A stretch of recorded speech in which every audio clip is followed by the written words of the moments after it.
Ooh. Oh, that's very formal, isn't it? It gave us the option to leave as well. Goodbye. Welcome to the virtual Curious Lounge. We can't wait to get everyone back in properly doing events, but thank you. So we always record these sessions, put them on YouTube so that our members that can't make it can still kind of dial in. And I know the Reading Indies all want access to it as well because they're all about busy buying stuff, aren't they? So I'm going to really leave this as your party to tell us all about you, kind of anyone that's on that wants to ask questions. I've been sent some questions already. I don't know if you've been sent any.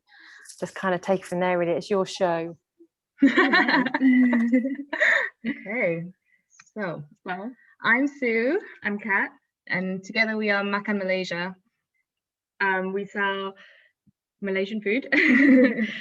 We started off 2 years ago, like doing events and pop-ups and supper clubs at people's houses, and then obviously with lockdown, we took our whole business online, so we could still feed people, but not see them, I guess. Not that we didn't want to. From afar. Yeah, COVID compliant, in a COVID compliant way.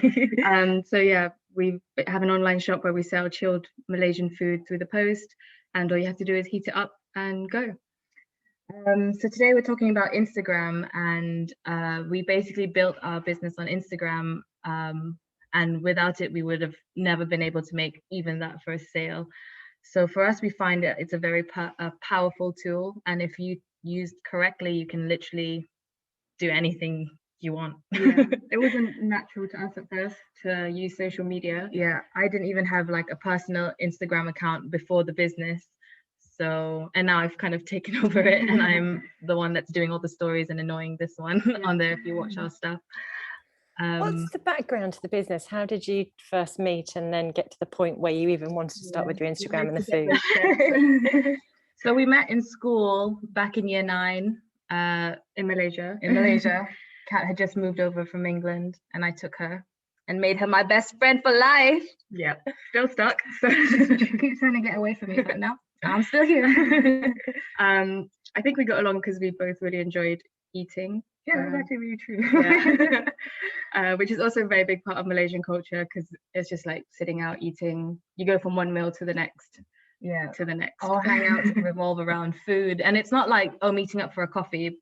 It's meeting up for a coffee plus all the snacks. So yeah, very typical like Malaysian behavior to just always be eating. And we did, and we still do. And then we both came over here for university. Sue went off and dabbled in chemistry. That was very bad. I did geography. We both went into corporate, and then we were like, you know what? Let's keep eating. Let's share like the food. We actually originally found it quite hard to get Malaysian food when we moved over. Also, being on a student budget and it's really expensive. There was only a few places we found that were actually really good, and it, like really in the heart of London, and I was in Southampton at the time, and you were in London, so that was okay for you, but not for me. And we were just like, why is Malaysian food not a bigger thing here? It's amazing. And there were so many people who just didn't know about it. A lot of people are like, oh, is it Chinese, is it like Thai? We're like, no. It's Malaysian. So then we were just like, let's do it, let's spread the word. Let's get some good food out there. Yeah, so part of our aim is to like not only feed people Malaysian food, but also to teach about our history and our culture, and about the dishes we create, because no meal is just a meal. Everything really has a story, and we feel like there's a big connection like emotionally to food, so that's what we're kind of trying to share with everyone.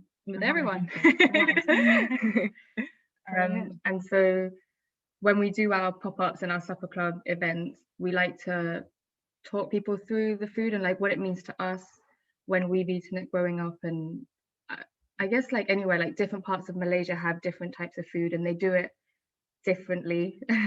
So it's just nice to share something that people don't necessarily already know.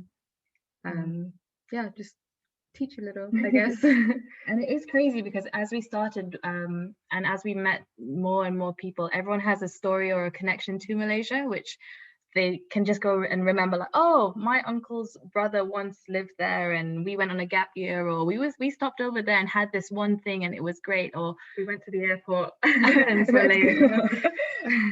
Which just shows how connected we actually all are. once you just stop to think about it. And that's what we really want to bring out as well.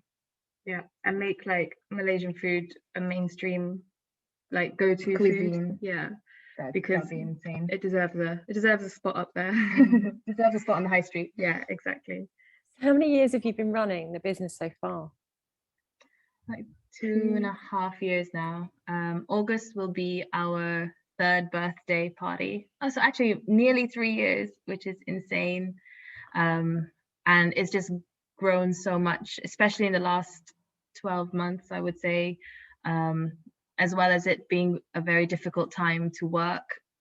We've managed to try and find a way to connect people, as with lockdown, everyone was isolated. So yeah, Find a way to still reach people. Yeah. And especially people who can't travel or couldn't travel back home to Malaysia to see their families. It was nice to virtually meet a lot of those people and give them a taste of home as well. Yeah. And again, they find us through social media, word of mouth.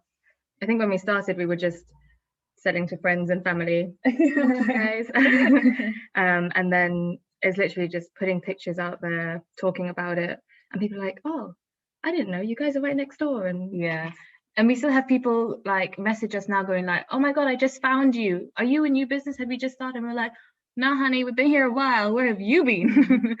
So there's just so many people out there to reach, and hopefully we get there. And why did you pick Instagram for kind of as your main tool?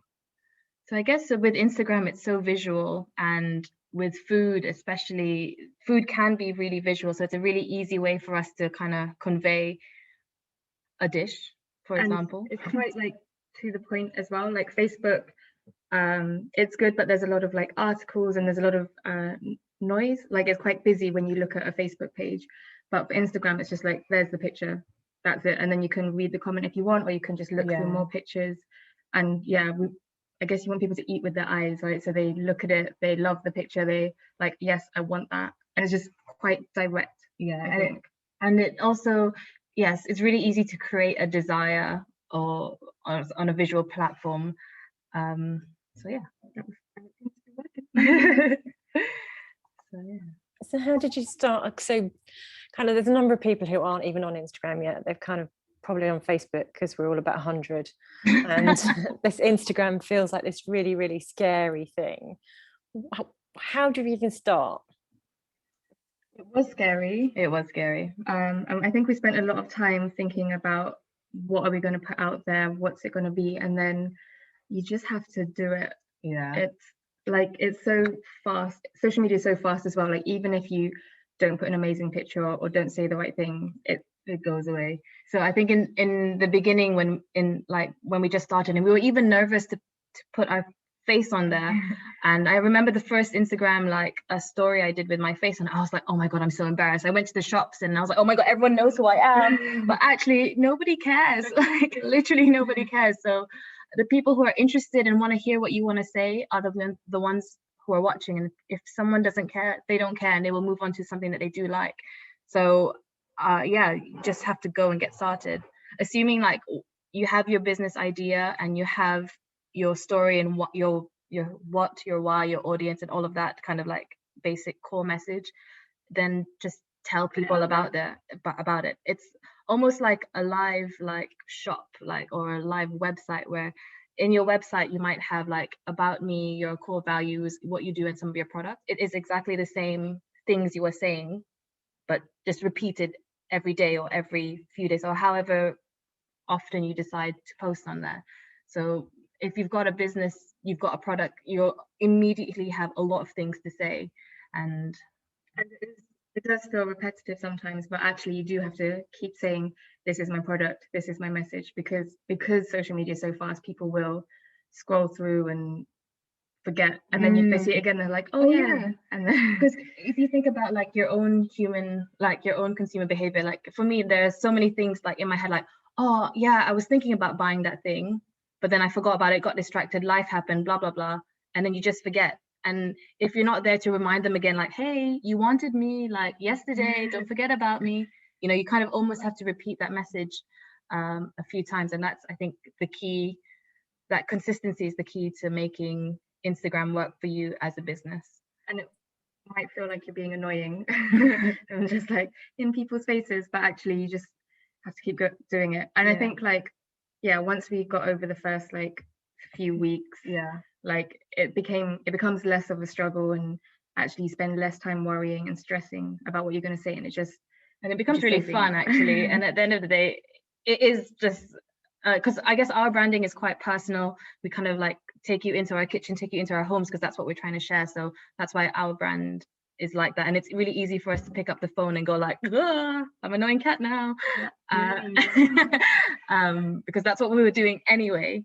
But I guess if you have a different kind of business where it's not as personal, it might feel like it's difficult to share, but there's still things to share. Like you can literally share about anything, like a fun fact about a sausage roll, like or about plants. Just like you just have the image, and it doesn't have to be long, it doesn't have to be an essay. It's almost better when it's shorter, so you just get to the point and just, I don't know, just say it, just go for it. Just keep saying whatever your message is over and over again. And do you schedule posts? I'm going to put my lights on as well because they've gone out, because in this environmentally friendly way. And do you schedule posts? Yes, I think that's quite important for us, because in the kitchen and just in life, it's very easy for us to get distracted and forget to talk, to put anything out there. So scheduling posts helps us manage that. Yeah, and also it's really good because with scheduling posts, like I will sit down, or we will sit down like 1-2 hours, and then boom, that's your week done. And then you forget about it all week. And that's just such an open for space now to do all the things that you really want to do with your business, like watering the plants. Whereas before, I think before we got a scheduler, it was kind of like, oh, what should we post today? And it really takes away from that, like I think we hear that people stress like, oh, what should I post about today? But it's not about what do you post today. It's about what message am I trying to say for the week? So this week we want to sell our sausage roll. So this week, all of our posts would be kind of themed with a sausage roll. They look amazing, by the way. Yeah, so you go get some. And if you forget that they look amazing, we'll remind you again tomorrow. That's because actually I've got 2 of my students who've just finished digital gum, and I talk a lot about tone of voice and messaging and not annoying people. Do you have so many posts where you kind of give information away and then you sell, or do you just sell all the time? We try to do a bit of both. We try to like space out the direct sell, the whole like buy from me now. That's a direct sell. But I think anytime we talk about the business, we are inadvertently selling, like, because you're not just buying the sausage roll, you're buying into like our Malaysian story, our brand, like us and our team and we try to make our posts intentional, because they're there for a reason, there to draw people in, to give information. And actually we found before, when we didn't, we get a lot of messages being like, oh, so how do I actually buy from you? Or, oh, what do you even do?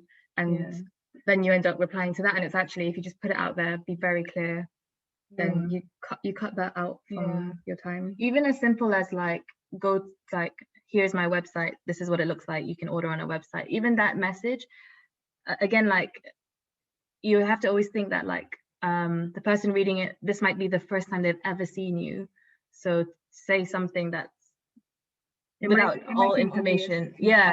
But it's not necessarily obvious to somebody new to our page. And we think like, oh, we've told so many, like we've said so many times, this is our website, but actually people still message us and be like, how do I find your website? So it's, you always got new people coming. You've got to think about looking at it from that perspective as well. That's something I find really hard. It's like, I can't do another picture of a plant. Like, how do you do that stuff? And in terms of building a community and a following, some people get really hung up on having like 100,000 people, but they don't really buy from them. What does your community look like? I think in the beginning we thought, oh, let's chase numbers. We want 10,000 followers by tomorrow, or as we're failures. But that's ridiculous, because if 10,000 people ordered tomorrow, we would die. Like, we wouldn't be able to meet that. So like, we would try very hard, but chances are we would have to send, sorry guys, we can't fulfill your 10,000 orders. And so for us, it's about the quality of our followers opposed to the quantity. And we've stopped chasing that big number, and actually our followers, our community online is very engaged. They're hungry for Malaysian food, hungry for experience, hungry for like something new, something different, not just their like local takeaway. And I mean, most of them have ordered from us. We have a lot of repeat customers. They want to know where we are, what specials we're doing, what else we're going to offer them, and that's the sort of audience that we want. And if someone's worried about like being annoying to that person, well, yeah, you're probably not our ideal client anyway, so goodbye. And yeah, because we're really happy with our community, and like when we go and do our pop-up events, they come out and see us, and it is a community, isn't it? It's not just like a number on the screen, which is really important to us. Like we said, our brand is quite personable, so it's a friendly place. Like, don't forget as well, like Instagram is a social media platform, so you have to be social on it. Like you can't, like, we see people like post something and then expect like crazy results at the end of it, but if you're not engaging with your followers and making friends, making real connections, and not being like essentially social with them, then probably Instagram is not the place to do that. Like, and yeah, you're not using it for what it's built for, essentially. I think you have to consider who you want your audience to be. Like, is it just a mass numbers game, or do you want people who are going to come back for more and who are in it for the long haul, opposed to just someone passing through, essentially? But it is interesting though, because I guess like on different platforms you will get a different kind of customer. So I guess like when you get advanced level, like you can then tailor how you pitch on like Facebook or Instagram or Twitter or LinkedIn. We're not there yet. We would love to crack Twitter, but we are we don't know how to write in just 150 characters or less. So much to say.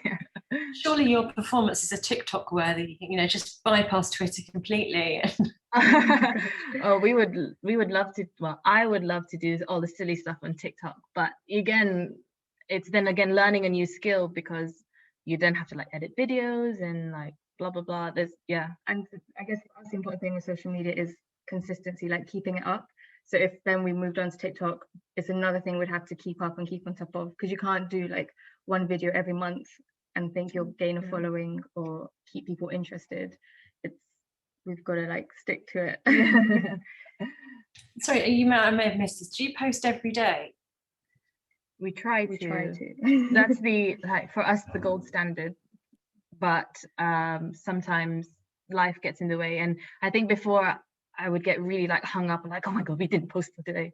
But then again, like, just gotta let it go and make sure the following week, we sit down, do that 2 hours or whatever it is to schedule them correctly and get them done. But we do try our best to post every day. And then if you think about it, it's 7 posts a week. Like, it's not like so daunting a task, I think. And surely anyone can find 7 things to talk about their business. Like, surely, like, just repeat the things from 2 weeks ago and say it a bit differently. Put a little spin on it. Put a different picture on it. And so, And we do find that if we mess up and actually we only post like once or twice in a week, we directly see that impact our sales. So we have to be in people's faces, because if we're not, they won't think about us, they won't order from us. So I guess that would be like the negative effect of building a business on a social media platform, which is very fast. So you lose interest very quickly as well as you gain it. I've been reading a lot about the algorithms as well. They don't like it unless you God. I mean, oh god, it's so boring. It's just like, come on, we've worked really hard. We don't have to fight against the algorithms as well. We tried, but like again, so in the beginning we were all hooked up on like hashtags, tagging people, locations, and they are very useful, but for us we couldn't keep on top of it. And in terms of like culling and prioritizing, it was more important for us to post regularly almost every day than it is to have the correct number of hashtags and the correct number of tagging people so that the algorithm picks it up. So then the algorithm sometimes doesn't work, so it's like you put in all that work. But actually hashtags did help us spread our reach. The issue with them is I think you have to curate them quite well to find the right people. Because you can, so we're doing Malaysian food, but doesn't mean that you just tag Malaysian food in it. You can tag like adventure or culture or things related, or like even tourism, like, yes, hashtag something different in the UK, you know, those kinds of things. It's really a great way to think outside the box. And again, this is where all your ideal client work is very important, so you kind of know what their habits are, so you can kind of tag them and find other people that way. It is very much a rabbit hole though, because once you start looking into what hashtags, you'll be there for days. You're cross-eyed. So we just completely cut it out now, and we're going to start building it back into our posts again. But it will take dedication, and like it does take time to set up these things. Sorry, your customers, the ones that are ordering online, are they the same as that will come to a pop-up, or are you talking to different people? Yeah, they're generally the ones who will come to the pop-up, but at pop-ups we also meet a lot of new people who are there by chance, and then we hopefully convert them into online customers as well. So because we pop up at breweries and other venues, it's their customer base that we like get introduced to, and some people are just like, oh, what is this Malaysian food? And we're like, welcome. Let us teach you. And again, that whole message again starts again. And if you just think, if you had just one new person that follows you every day, they have to hear your story again every day. But online now, because we can do deliveries all over the UK, we're finding that our online reach is much bigger now. So although someone from Scotland can't come to see us, it's grown. They can still eat. And then those online customers, say they were ever visiting like our region, they'll be like, oh, are you doing a pop-up? We get asked like, when are we coming back here? So that's really nice. And I think it's a different experience to, like, the food is great when you heat it up at home yourself, but you know, if you have someone cook it for you hot and ready to go, like, it's even better. So and to meet us as well, not that like we're anything worth meeting, but I mean, again, because it's social, we do make genuine, real connections with the people on the Instagram. So for us meeting them and them meeting, it feels weird because obviously, like, we feel like we're friends with some of our followers, but we've never met before in real life. I don't really know much about them other than their eating habits, and they don't know much about us other than we're just cooking. It is interesting. And and we have people come and say, you know, they followed us from the beginning and now they get to meet us in person, and that's really nice that people have been with us on that journey, and then to feed them, actually it's quite a lot of pressure to feed them. And hopefully they enjoy it. But you are the same online as you are in person, aren't you? So it's not like you go, oh my God, they're not like that at all. And they're really dull. Even worse. I mean, we do have our off days, and we do have days where, you know, we're not always in the mood, or we have down days, like, and I think in those days it's important to like not force ourselves on Instagram on the stories, for example. So on those days you'll notice that we often reshare other posts and we don't put our faces on there, and that's like a boundary that we had to learn almost, whereas before it'd be like, now smile, hi guys. But we've let that go as well, so that's good. On the stories and reels, so I absolutely hate putting myself out there, and it's just something if you hate doing that kind of stuff, how do you even start? I hate doing that stuff. But I think we're fortunate because there are two of us. So Sue forces it on two of us. I think if it was just me, I'd struggle to do that. But again, it's just by doing it one time. And again, like I said, the first time I did a story, I was like, I then went to the shops and thought everybody knew who I was, and then I obviously had like a reality check and say like, nobody knows me, nobody cares, like, it's an Instagram story, it'll be there for 10 seconds and then it's gone, you're forgotten. Like, people don't go back and rewatch. It's not it's not so permanent.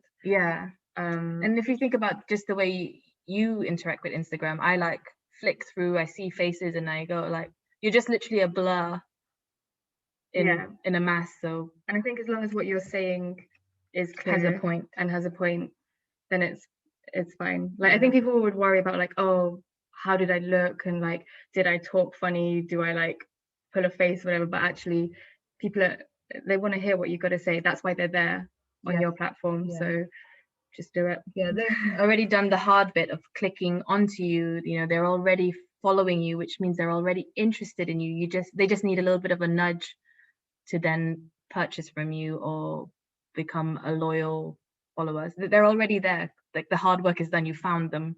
They want you. They already want you. So yeah. Sorry, I keep putting myself on mute. Just some questions from some of the people. So one person is, my Instagram is terrible. How do I so they built it, it's really looking dreadful. How do they then transition into great? So many ways. So dreadful can mean like the pictures aren't perfect, or it can what is or the layout isn't right. I mean, or is it the engagement? There are lots of different points. I think it was more look and feel wise. It probably didn't represent them as a brand, so they wanted to kind of start from scratch again. So then I would just go right back down, get your ideal client down, get your why did you start your business, and then start putting new content out there. Yeah, just start and that will just push everything down. I mean, our first. Yeah, if you have time to scroll all the way down to our first Instagram post, they are awful. You don't need to make it. They are awful. And we had a terrible first logo. Like I drew something on paint, wasn't it? Yeah, honestly, it was as basic as paint, but you literally just have to start somewhere. So the hard work is already done. Like you've started, you already know what your business and your brand is. Just get really clear on whatever it is you're selling. Yeah, and then I think we did a post that was like, okay, we're rebranding sort of thing, this is it. And then and then you just take it from there. So just reintroduce yourself with your new look, your new feel, your new message, and then just keep going and everything will get pushed down. And like don't forget, like with Instagram you're giving information, so don't get hooked up on like what the picture is. I mean, obviously the picture will help because that's the first thing that people see, but the first 11 words of your caption is really what people will see when they're scrolling past. So make sure that first 11 words is important with what the message you want to say is, and don't put like a title on there. We've seen some captions with titles like why are you titling it, unless it's a relevant one, right? Yeah, unless obviously but yeah, just get clear on what your message is, what you want to say. So like the way we write it is that we figure out what we want to say, we write the captions first, and then we find the images to match it. If you do it the other way around, then you're matching your image to a blank message, and that's where you get stuck, like, oh, what am I trying to say and here? then you might just write nonsense because you're like, oh, there's a picture, I'll just talk about the picture then. I'll talk about rice or something. But that's not the point. The point is what your message is for the week. That's interesting, because I do it the other way around with Digitalgram, because I have to find the pictures and then find something interesting to I kind of know roughly, but I always start with the pictures because they take me so long to find. But I'm guessing because you've got your own original content, that's not as hard as when you're having to go down the stock route or constantly don't have access to loads of pictures. That's also true. Take pictures. We only take pictures on our, we have Google phones, and we don't have a professional camera. We have recently started working with a photographer, but that was only less than a year ago. So honestly, you can take pictures of anything and talk about anything. Like I could take a picture of our shoes and create an Instagram caption that would be relevant to our business. There is a way to do it. So don't let that stop you. That's what I would say. And do you do work with partners? I mean, if you're going to other venues, do you think that helps build your kind of following? Yeah, absolutely. Definitely. Especially when if we were to collaborate on a flavor, or to pair, if we went to brewery and paired it with drinks, because the places we go generally have quite a loyal following as well. So then if those people are saying that, oh yeah, you should be eating this Malaysian food, then they'll be like, okay, cool, let's give it a go. So yeah, collaborations have helped us a lot. Yes, and it just opens you up to a whole new pool of people. But at the same time, we fell trapped to this as well, like influencer advertising, for example. We in the beginning thought oh, that person has 1 million followers, let's approach that person. But it doesn't work if that person isn't relevant to you and to your business. It won't work. Yeah, if we sent food to someone who's not a foodie influencer, people be like, okay, that's cool. Noted. They'll like the picture and be like, okay, move on. But so we have to be quite selective with who we work with, and make sure they're in line with our brand and in line with our values as well, because otherwise it just wouldn't fit. It wouldn't be genuine, would it? And people would be like, what are they doing? Yeah, people can feel it. Again, these are real people, they're not just numbers. So yeah. I agree. We had exactly the same thing here. If you get it wrong and then not aligned to your brands and values, you just wasted all that good energy. Yeah, definitely. Then not everyone has beautiful food and lovely venues to go to and pop-ups. In terms of curating content, if you're a little bit more of a dull business or service, or any tips for us mere mortals? I would say like go humor with it. Like remember someone asked us, they do plastic bags, like how do we make a fun Instagram to sell our plastic bags? And I was like, put different things in your plastic bags. Yeah, look, you can put a shoe in it, you can put a ketchup bottle in it, you can put this in it. And don't wear it on your don't wear it on your head. I think everyone will have doubts about their product. Like for us, we're like, how do you make a curry look pretty? Because when you look at it in real life, it is like a dark brown, bowl of stuff. Yeah, it doesn't that look that appetizing? So like go for props. I think that's what we did. Add lots of props in, and just tell people it looks good. And if you keep telling them it looks good, they'll start to believe it. I think it's important to make it fun. Like we don't like to be too serious, or we try not to be too serious. I don't think we would know how to be. Because it's nice to keep things like there's so many like heavy things around in the world and stuff. Just like I think people go on social media for a bit of a break and a distraction almost. So just get weird. Be yourself, essentially, is what she's meaning. And she's weird, so she said, be weird. It was okay to put the dog in the tracksuit last week then. That was definitely. I think if you're posting something and you're finding it boring, then everyone else is going to find it boring, aren't they? Yeah, they can feel that, but like, yeah, so then you have to just question, like, why are you posting this boring thing? Why don't I post something more interesting? So it's hard to think without an example, like if you were selling matches. Matches, that's a good one. Like, I don't know. Matches in the bathroom for my lovely bath. Matches for my barbecue. Matches for my fire. Matches with a sparkler and a cake. Like there's so many different uses for that match. Like, wow, this is the best match. It smells nice. It's safe. It's like she's off on one. But basically, honestly, you can make anything interesting. I think if you keep telling yourself it's boring, then you'll believe it and it will be boring. Just be like, and people will feel it. Yeah, you're just gonna be like, this can be fun. This will be fun. Like this match is exciting. Yes. There's a big challenge for you now. So this is a really dull business. I'm an accountant. Is Instagram for me? Yes. So accounting. Talk about why, like the freedom you will get with hiring an accountant. So for me, as a business woman, I'm guessing she's pitching to other businesses. I get bogged down with numbers. So if she can offer me like freedom to have to like sunbathe for an extra hour instead of doing my numbers, yes, I will go for her. Like just a picture of a cocktail, be like, this could be you if you weren't doing your numbers. Yeah. Or then like spreadsheet, if she like loves spreadsheets, think of all the cool little graphs and colors that like she would play with to make it like interesting. And then visual, you can put a cool spreadsheet, colorful, organized thing going on. That's a cool image to post about. So then again, thinking about your ideal client, their pain points, their benefits, and with a service business like that, it's all about the customer and what the customer will gain with working from you from an emotional point of view, not you got your tax return on time, well done. It's more of a selling them the dream. Yeah, what they could be doing. I saved you £20 from your VAT return, well done. Now you can buy that bottle of Prosecco. So there's that kind of joy behind that your reader, your customer will want. I guess I think that what will make them happy, and then find a way that your business can, or like you can sell your business that way. We thought about setting up a branding and social media agency. Even worse to get you to come up with some concepts. It's brilliant.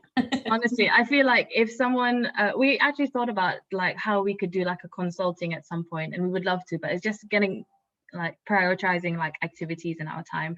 But if someone wanted like captions for a month, like schedule in a call, I will happily write down 30 captions for you.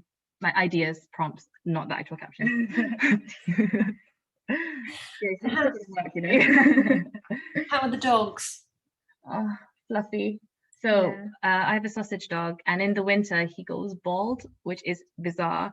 And now that the summer is here, he's all black again, and he's got fur growing on. It's really interesting that he does it the wrong way around. I know. He's very strange. Takes after me, I suppose.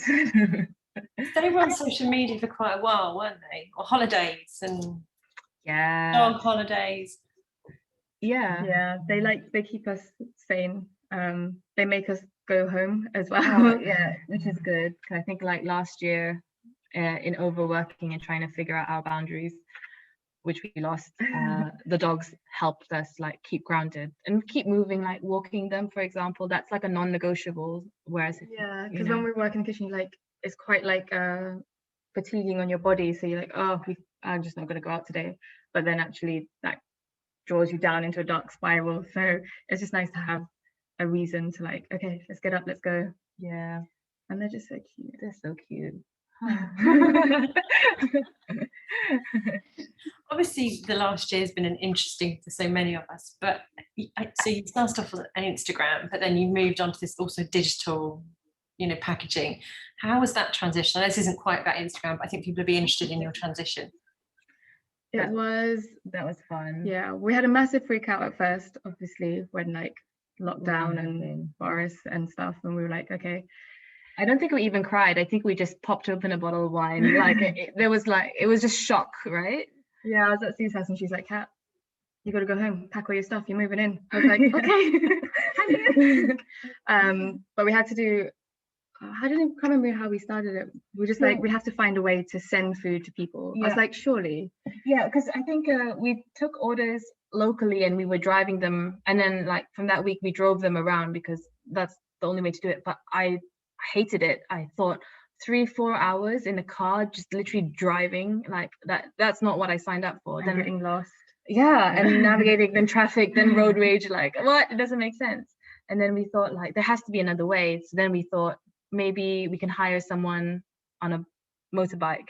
But then we thought, wait, actually that's a courier logistics company. And I was like, logistics company? What can they do? 24 hours, huh?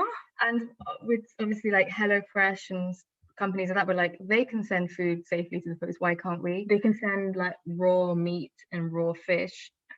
We can send a curry. We can send an already cooked curry that all they have to do is heat up. So we just had to research for, I think it took a couple of weeks, and test and send food to each other. It wasn't nice. It wasn't always very nice. And also for us, what took us a long time to do it is that we made sure that all of our packaging is eco-friendly, so completely plastic free, completely curbside recyclable. We didn't want to use wool because not vegan. And we just wanted people, because we get guilt when we receive packages. If you get an Amazon package and it's this big and your product's this big and there's so much like paper, we're like, oh gosh. But so we wanted to eliminate that from our customer point of view. We didn't want it to put them off ordering from us.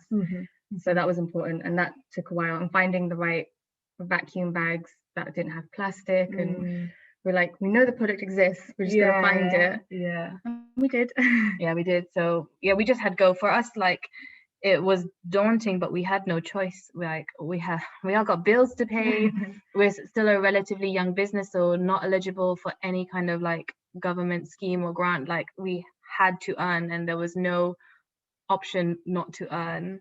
So because that forced us to push the online shop, which actually turned out to be quite a good decision.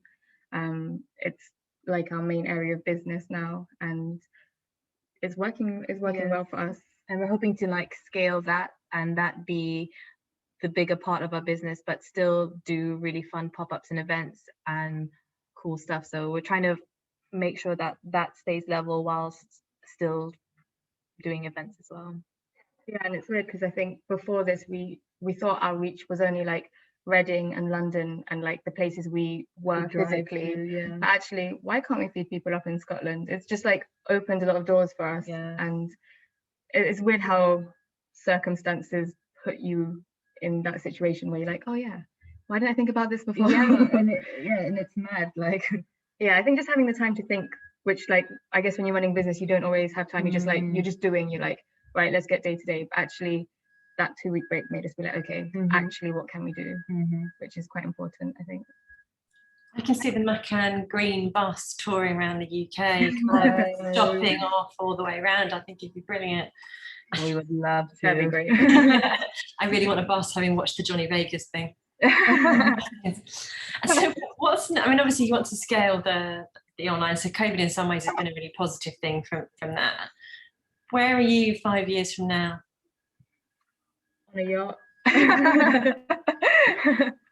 I think Makan brand would be bigger, so more retail and more stuff in shops that are set. So Yeah, is that the word? Yeah. So it's not such a odd name, like people will see it and be familiar with our brand, but also be familiar with Malaysian food. So not only like our brand, but we would love to see, like, I don't know, a random city somewhere, suddenly Malaysian community has grown so much because they love Malaysian food and their local has now opened a restaurant. Like, we would love to just see Malaysian food in general more widespread. So also that when we go anywhere in the UK, we're taken care of. But I think it's more, we'd love to get a food truck, so we can like travel around and tour, and for our kitchen just to keep growing. And we would also love to do like consultancy and help women in business, young food startups. I guess the costs of starting up, you can start cooking at home, but to transition from that to anything bigger, you'll need more space. So hopefully, we found it quite hard. Like there's no rule book, or there's no, this is what's going to happen, you should expect this. It was a lot of learning, a lot of financial mistakes and food mistakes, and I think it's quite specific what you need to know, and we didn't know anything. So we'd like to help people with that as well, just to see more food. I'm just getting this food theme. But you'd never want to have a kind of a physical location, a restaurant. We've thought about it, but I think we're too commitment phobic. I am not ready. But if we brought on a partner who could do a restaurant, sure. Like if we thought about collaborating on a restaurant before, but I think having one ourselves, I don't know. You'd have had a much worse COVID, I think, if you had bricks and mortar right now. So I'd go with the bus. Just stay safe in the van. Do you still think you'll be doing the pop-ups in 5 years' time, or will you be building your empires with piles of cash everywhere? We can do both. Well, we will never stop doing a pop-up at Double Barreled because we love their drink. For example, I think to do it, I don't know like how frequently, but I think like would aim for something big. Maybe we'll create our own festival. That would be amazing. So, let's do it. Just keep focused for the time being, I think. Let's survive a little longer first. Well, thank you so much for today, and we really hope that we can do something at the Curious Lounge. I just need Boris to make a decision. It's been our list. So. Yeah, definitely. I was offered one of those things where you put wine in and you have a credit card to pay for it the other day, so I'm thinking that would be quite awesome. Yes, well, we'll definitely be there then. So thank you so much, and I'm really glad it has actually been a good year for you. Thank you so much. Thank you for having us. Take care. I'll speak soon. Thank you. Bye. Bye.